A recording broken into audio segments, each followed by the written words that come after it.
Hello learners, welcome to the tuition centre. ये class 9th Hindi का mid term का exam है। आप अपने आंसर्स इससे मैच कर लीजिए। हम आज डिस्कस करेंगे इसको।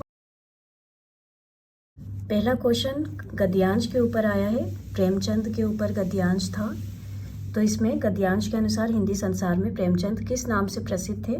तो वो है कलम का सिपाही। यहाँ पर कलाम हो गया, मिसप्रिंट है। देन नेक्स्ट, खा का करेक्ट ऑप्शन है सी। कथन और कारण दिए गए हैं, इसमें कथन सही है और कारण गलत है। नेक्स्ट वाला देखिए, घा। प्रेमचंद के कहानी संग्रह का नाम सोजे वतन का क्या अर्थ है? देश का दर्द। ये पैसेज में से ही था और ये कुछ अलग आया है। नाम बदलकर लिखने से प्रेमचंद को क्या फ़ायदा हुआ? उन्हें अपने लेखन में अधिक स्वतंत्रता मिली और वे अपने विचारों को खुलकर व्यक्त कर सके। देन काव्यांश है। काव्यांश दिल्ली पर आया है। फर्स्ट का आंसर हो जाएगा सुख समृद्धि से भरा समय। देन खा का करेक्ट ऑप्शन सी। गा का करेक्ट ऑप्शन कथन सही है और कारण कथन की सही व्याख्या है। घा में दिल्ली को दोबारा किस शासक ने बसाया? राजा अनंगपाल। और मेरी शोभा के आगे तब नंद वन भी शर्माया था। इस पंक्ति का अर्थ स्क्रीन पर देख लीजिए आप। लेट्स मूव टू खंड खा। इसमें उपसर्ग और प्रत्यय पर आधारित 5 प्रश्न हैं। अत्यधिक में उपसर्ग अति और अधिक मूल शब्द। वैकल्पिक में विकल्प मूल शब्द और एक प्रत्यय। आ उपसर्ग लगाकर आजन्म। दार प्रत्यय लगाकर जोरदार, मसालेदार या वफादार।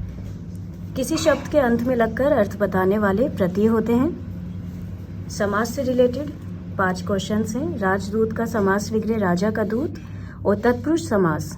महान है जो, देखो है जो आ रहा है तो कर्मधारय समास था। आजीवन में आ आगे लग रहा है अव्ययी भाव समास। जैसे मैंने आपको सैंपल पेपर्स कराए थे, मोस्टली वैसे ही क्वेश्चंस आए हैं। अगर जिसने सैंपल पेपर करा होगा तो वो देख सकता है कि पेपर बिल्कुल उन्हीं सैंपल पेपर्स में से आया है। दोनों पदों की प्रधानता होती है द्वंद्व समास। द्विग समास का एक उदाहरण लिख सकते हैं आप, चौराहा या अठन्नी। प्रश्न 5, अर्थ की दृष्टि से वाक्य भेद बताना है। दोनों बेलों का ऐसा अपमान कभी ना हुआ, ना आ गया निषेधवाचक। ईश्वर तुम्हें लंबी आयु दे, इच्छावाचक। इसमें देखिए शायद लग गया, संदेहवाचक। इसे प्रश्नवाचक में कन्वर्ट करना था। क्या तुमने व्यायाम कर लिया? आज्ञावाचक का एक उदाहरण लिखिए। अपना अपना काम कर लो, सभी बच्चे खड़े हो जाएं। ये कुछ आज्ञावाचक के उदाहरण हो सकते हैं। अलंकार इजी हैं। देखिए यहाँ पे ब्रज के वन बाग में ब वर्ण की आवृत्ति बार बार हो रही है, तो ये अनुप्रास अलंकार है। सच्ची जंग में जंग लगे हथियारों से नहीं लड़ा जाता। यहाँ देखिए जंग 2 बार आया है और दोनों बार जंग का मीनिंग अलग है, तो यहाँ यमक अलंकार लगा है।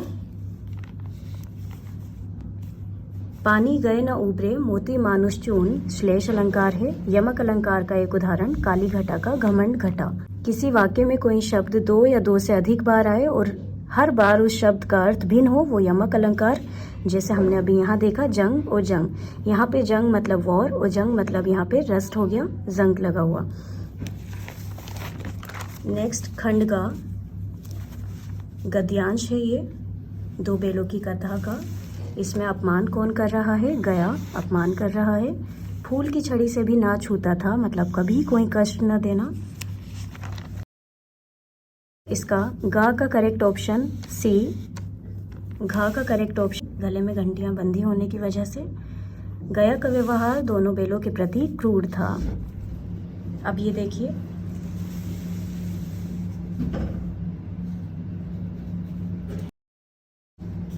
इसका correct option C.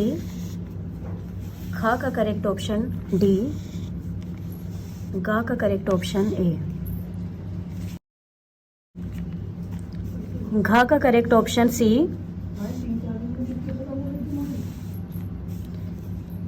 Correct option B.